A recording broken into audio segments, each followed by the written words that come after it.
Shut your f***ing mouth.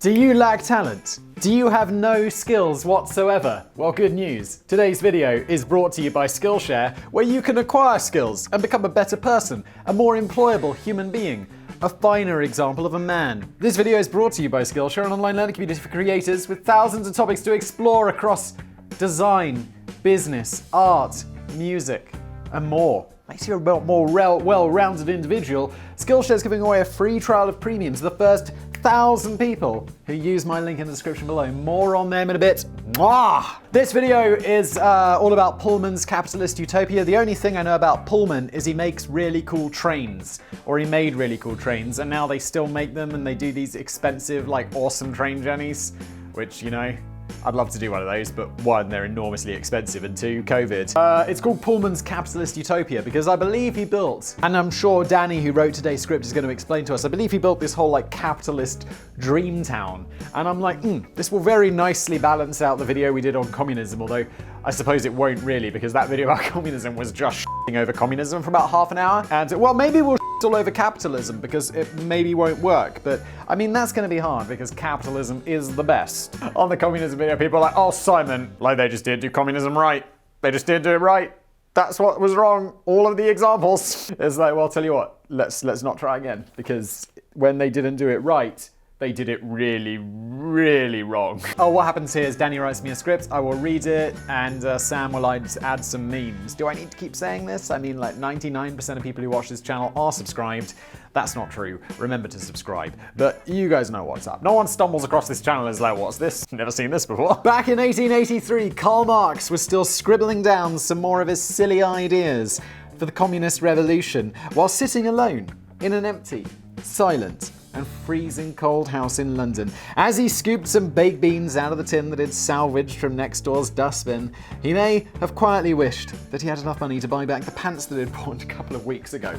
In jokes. Times were hard for Karl Marx in this final chapter of his life, particularly after he'd stopped receiving free handouts from his mate's evil rich capitalist dad, and nobody else seemed very interested in what he had to say anymore. It's like, yeah, Karl Marx. Someone was on Twitter being like, what did they tell me? They said like, I'm pretty sure Karl Marx was well off. And I'm like, Google would solve your stupidity. Or I mean, it probably won't, but it'll make you look less like an idiot. It's possible he would have looked himself in the mirror if he could have afforded one, and briefly pondered over whether he'd always made the right choices in his life. He wouldn't have had much time to reflect anyway, because Karl Marx would be dead within the year. Spoiler alert. Also, one of my favorite lines from the last script that Daddy did. What was it? A quote from Karl Marx's mum. I wish that Karl had spent more time making capital rather than just writing about it. Like, Danny, mwah! At the other extreme of the spectrum, nearly 4,000 miles away, over the Atlantic Ocean. I've got all boxes of Magic Spoon down here from the last sponsorship. I keep tripping over them when I make videos. And several of them are open, as I've just been snacking on them. At around the exact same time, a quite brilliant American engineer and industrialist might have been looking into a glittering gold-encrusted mirror with some degree of pride.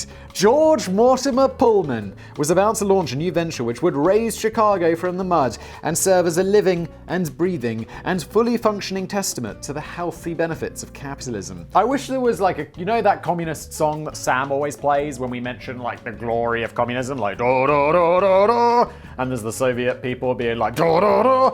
I wish there was one for capitalism. Sam, maybe if you agree with me, it should be this. Ba-da-ba-ba-ba.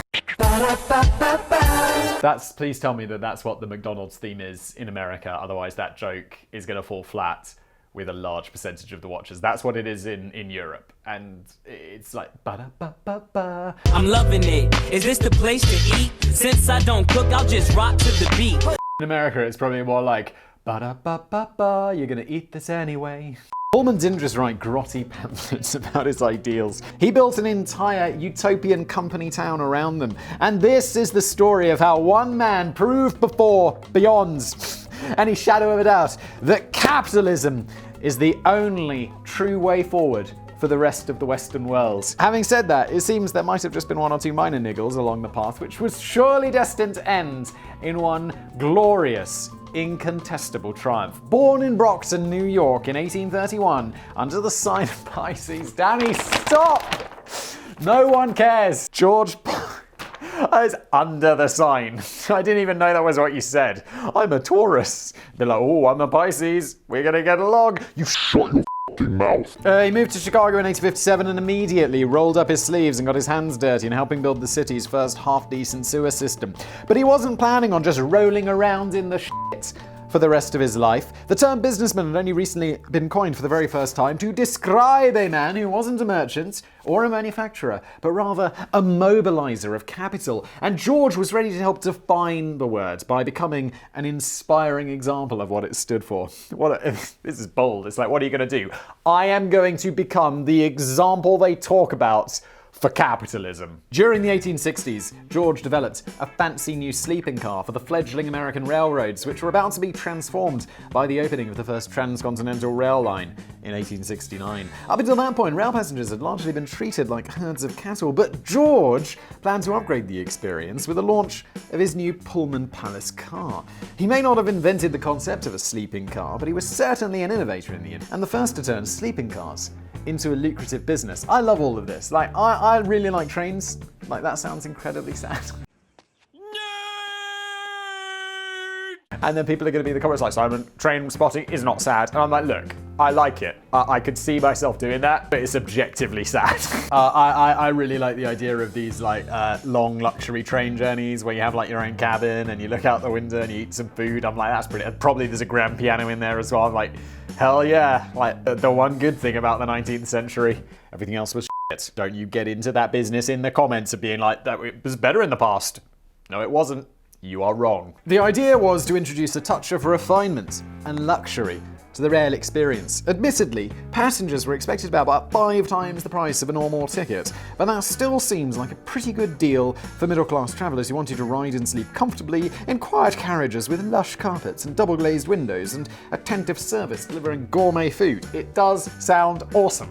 Like, you ride on the train these days and it's like if there's a man pushing a cart with some like half-warm Coke on it, you're lucky. And if most of the time there's not. There's probably gum on the floor and it's just generally a bit of an unpleasant experience. Also in the UK, it's like, oh yeah, and you want to have this unpleasant experience for about an hour. That's gonna be about £35, isn't it? Like, it is cheaper to drive. It is far cheaper. Every time, like, I visit the UK, I always rent a car.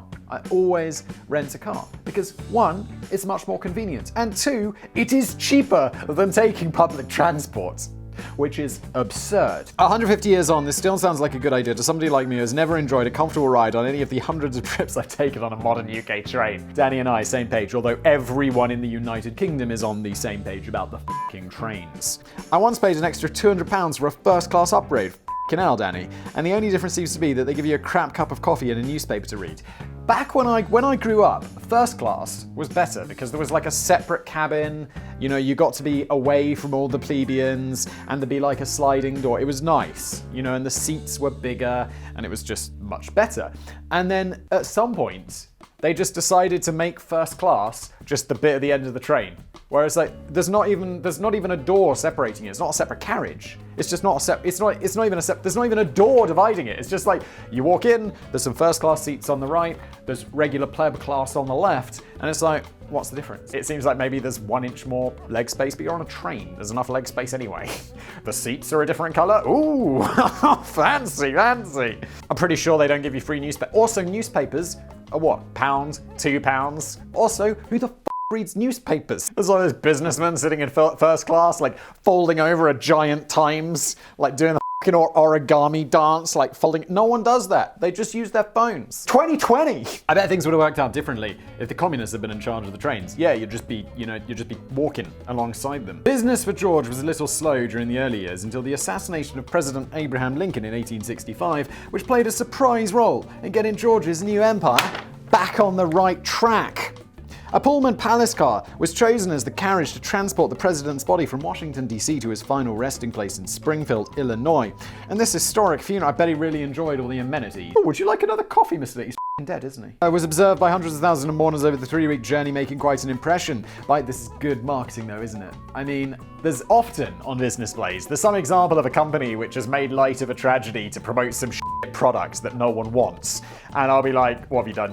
What have you done? But in this case, he's using a dead president to really promote his train in a very clever way, which could have turned out really wrong if he'd have done it wrong. But he didn't. What a genius and a legend. In 1867, the new Pullman Palace Car Company had become flooded with new orders for the sleeping cars, and George, very shrewdly, retained ownership of the cars, leasing them out to railroad companies and raking in regular profits from passenger upgrades while keeping tight control over the whole operation. It was a strategy that was to make George Pullman very, very rich. He's the example of capital. Set goals. At the peak of his success, in 1893, his company was worth about $62 million. F***ing hell. That is a lot of money today. That is a lot of money today. When I first tried to work out the value of this in today's dollars, my inflation calculator just told me to stop pissing about, but the figure wouldn't be too far away from $2 billion. Oh, I have to say I expected it to be quite a lot more than $2 billion. However, as George Pullman filled up his belly with the finest meats and pickled eggs and bottles of wine every night, he was often troubled by dark thoughts about the well-being of the thousands of employees who now worked for him. Wasn't this the 18th, 19th century? He was ahead of his time. Those people were like, why do you need brakes? It's not hard. You're just making trains. You don't need to rest. 16 hours, home for 8. And I remember, this is another one of those things where it's like, don't forget, the past was the worst. Because that whole thing of 8 hours work, 8 hours play, 8 hours sleep, the 24 hours of the day, that is a very recent invention. Like before it was just like, we'll just work you until you can't work anymore. And now it's like, you only work a third of every day. Most people. These low-paid workers appeared to be poor, undereducated, simpleton creatures, little more than primitive brutes fighting over who lived in the best part of the swamp. Oh my god. Could we raise our nose any higher?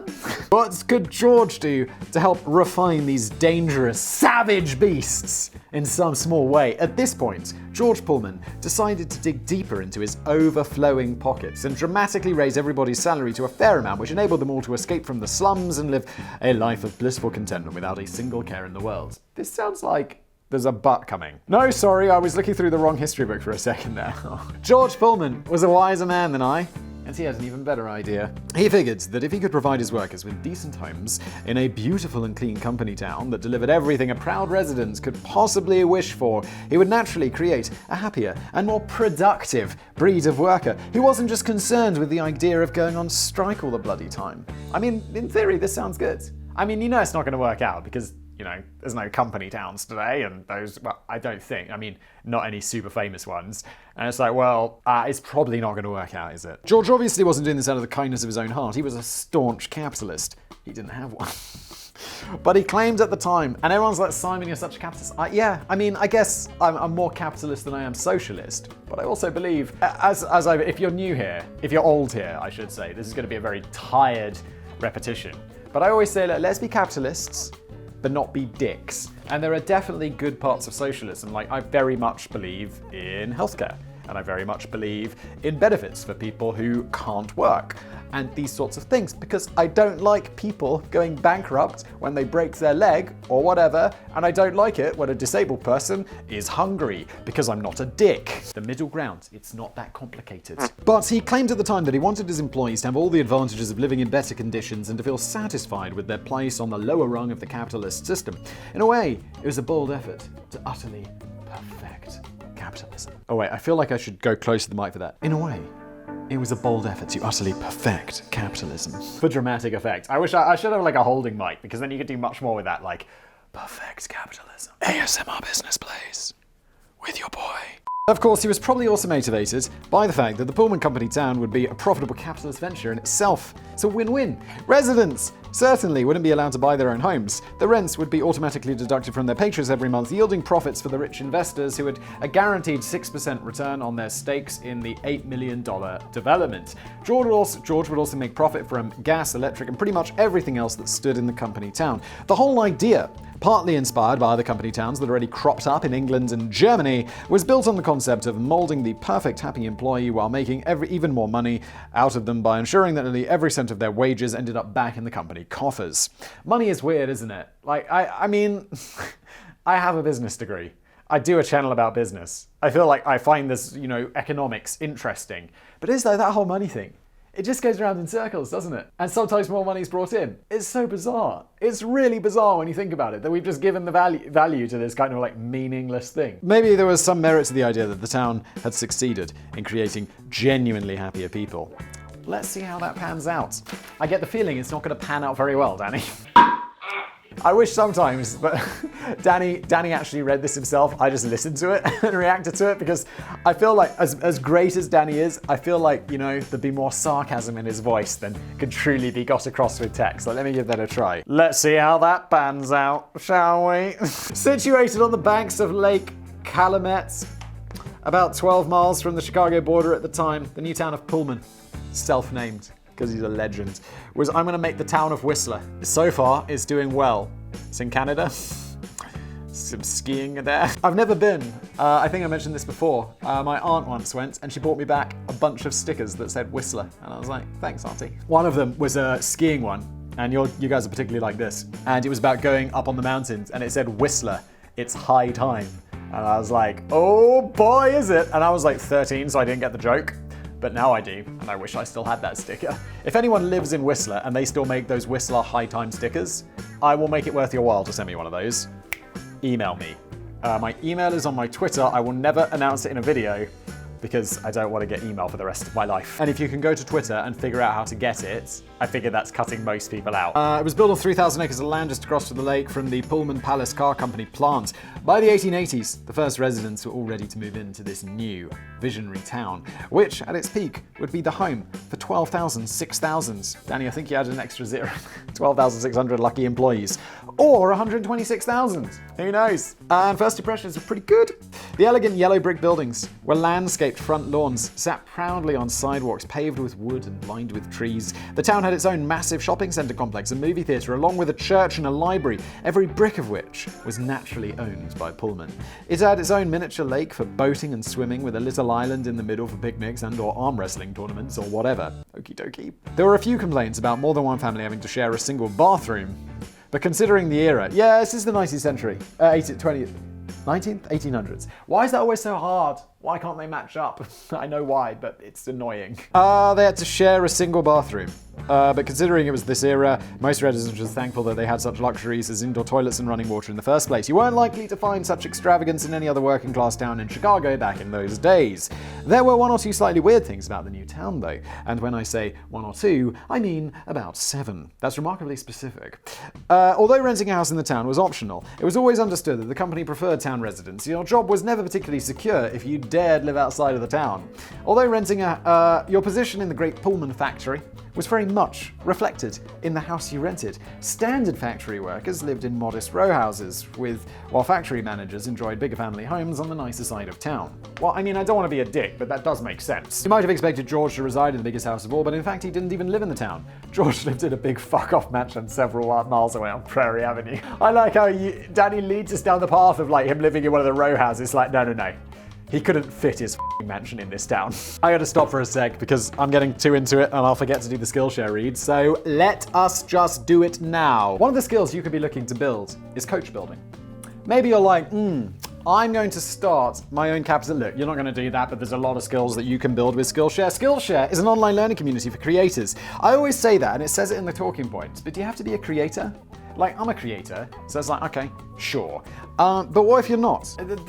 What if you're a musician's a creator? Is everyone a creator these days? I'm like, musician, okay.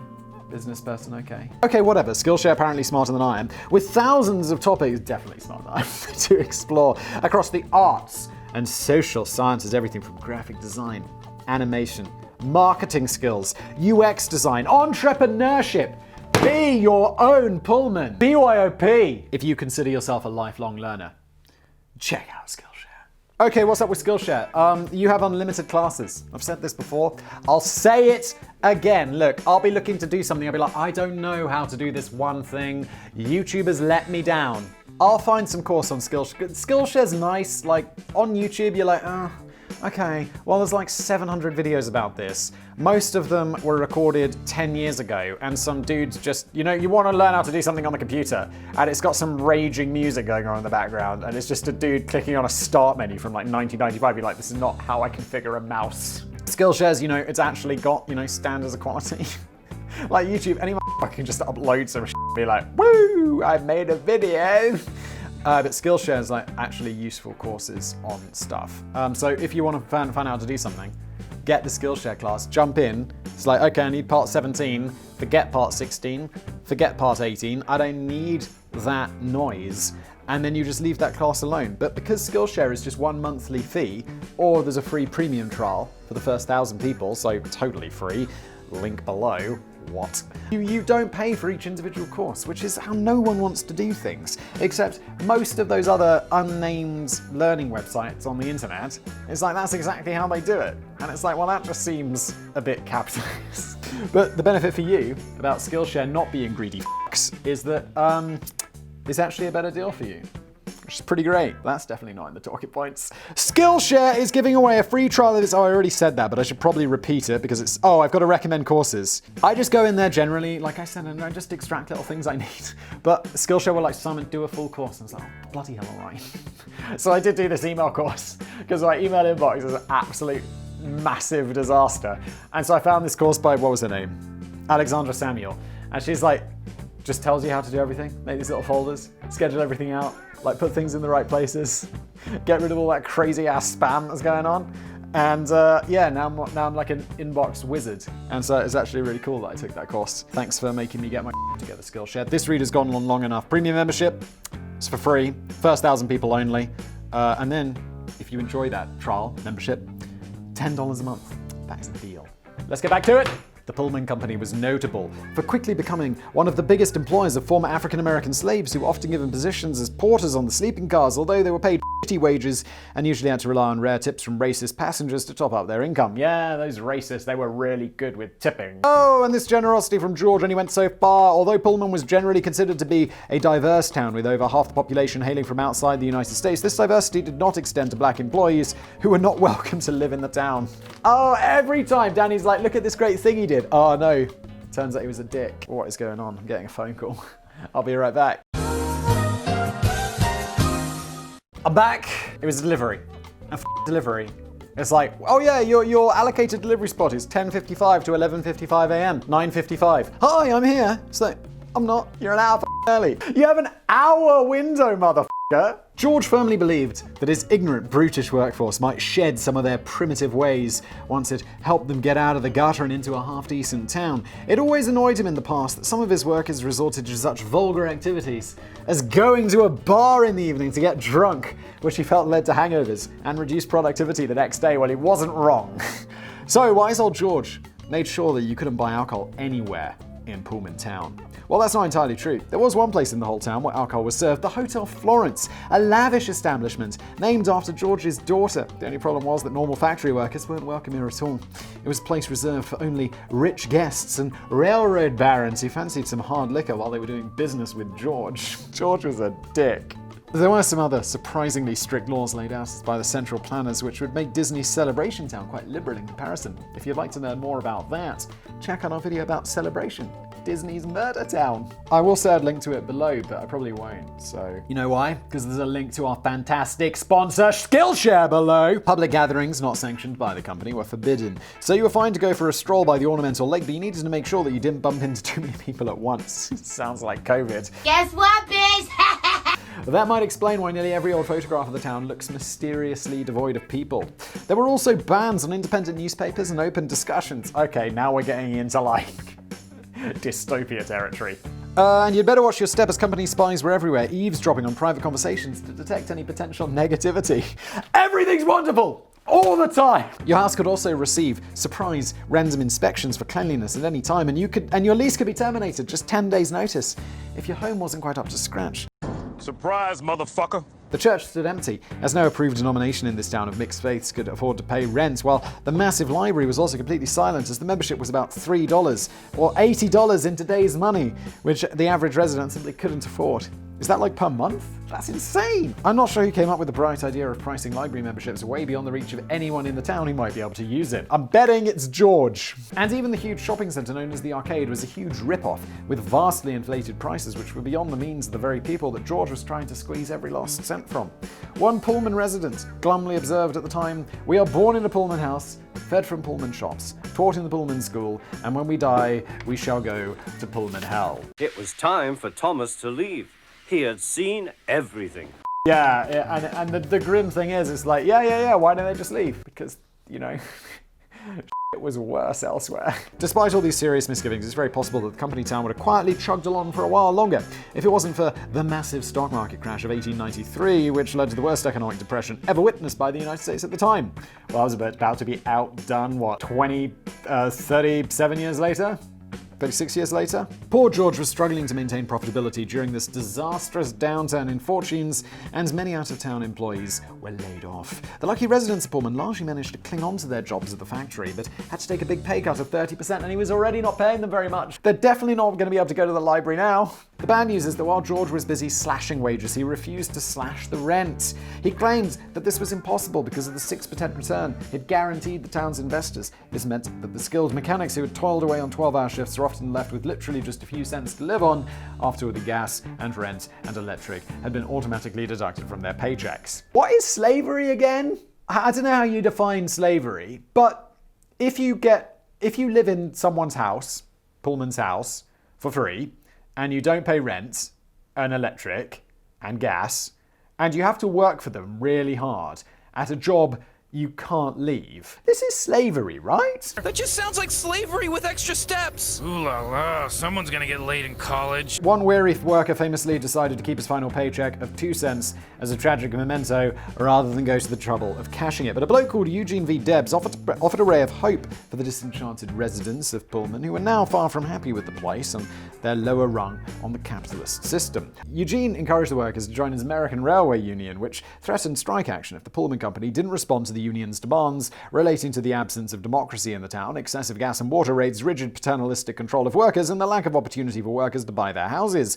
George, point blank, refused to negotiate with the union, claiming repeatedly like a mantra that his company had nothing to arbitrate. Yeah, I mean, he's kind of right though. He's like, yeah, we're just not going to do it. Okay. So they strike, I guess. Let's see. This swiftly led to the Pullman Strike of 1894, in which all Pullman cars were cut from trains with a chain reaction of chaotic consequences of Chicago. Mail stopped getting delivered, factories ran out of fuel and resources, and the prices of food and coal soared, and mines and lumber mills were forced to temporarily close. Eventually, President Cleveland stepped in, but he appeared to side with George. No! Cleveland, come on! Rather than the strikers who were being depicted in the press at the time as largely foreign hooligans and anarchists. Yeah, rather than good old George, good old boy. That American hero. Cleveland held constitutional responsibility for the mail getting delivered, and he wanted to get it moving again, so he dispatched 12,000 troops and thousands more marshals to Chicago and Pullman to get this shit sorted out. And things got very messy indeed. Yeah, dude, it sounds like you're starting a little war. In the ensuing 3-day riots, which saw US soldiers shooting at strikers, Jesus Christ, and at least 30 of the strikers were killed, while 57 more were wounded, and more than $1 million worth of property in Chicago was destroyed. The strike action eventually crumbled under this new and very real threat of getting your face blown off. Eugene was arrested, and the Pullman residents, who hadn't been fired, meekly returned to work with zero concessions from George, who paid them all reduced wages and demanded the same high rent. For a short while at least. This isn't going to work out. The writing is on the wall, my man. It's not going to work. Look, 30 of them died. Shit is going to happen. Incidentally, Eugene V. Debs got the chance to read a bit of Karl Marx during the time he spent in prison for conspiracy to obstruct the mail, and ended up becoming a devoted advocate of socialism. Shocking. Running for president no less than 5 times, however, he was in prison again during his final attempt to run for president, serving a short spell for 10 counts of sedition after making a public speech opposing US military draft in the First World War. Doesn't that conflict with that really important thing in Americans' Constitution about free speech? Enlighten me below, because that seems a little bit contradictory. But it didn't take long for President Cleveland to turn against George Pullman. The 1,000-page Cleveland report concluded that George was partly to blame for the incident, as he created economic hardships in an un-American, paternalistic town and refused to negotiate on any level. Kinda spot on there, mate. In 1898, the Supreme Court of Illinois ordered Pullman Palace Cars to make a choice between the company and the town, and as they couldn't be allowed to retain both. They chose the company and were forced to let go of Pullman Town, which gradually evolved over the years into a typical Chicago neighborhood, which today still has a small population of around 6,000. Well, that's nice. Hopefully, they've got a cheaper shopping mall and a busier library and a proper bar too. Be like, yeah, first thing, get some books in that library, but not until we've opened a pub. or 7. As for George, he wasn't even around to see the official closing of his company town, as he died from heart failure a year earlier in 1897. He had now become such a hated figure that his family were concerned that somebody might try to dig him up. Oh no. When you've been such a knob that they want to rob your grave of your body just to, like, I don't know, take a shit in its mouth or something. To get around this problem, George was buried much deeper than usual in a lead-lined coffin and was sealed inside in a block of concrete. One journalist commented that the 2-day burial procedure, it is clear the family in their bereavement was making sure the son of a bitch wasn't going to get up and come back.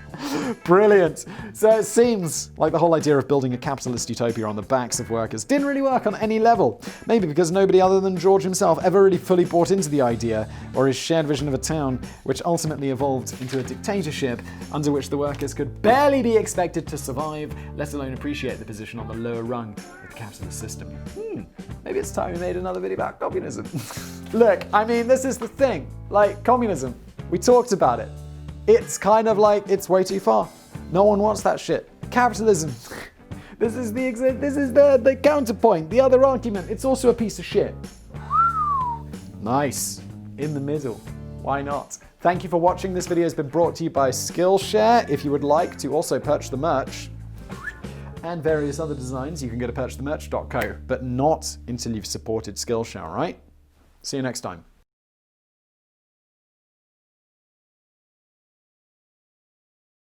ASMR Business Plays with your boy.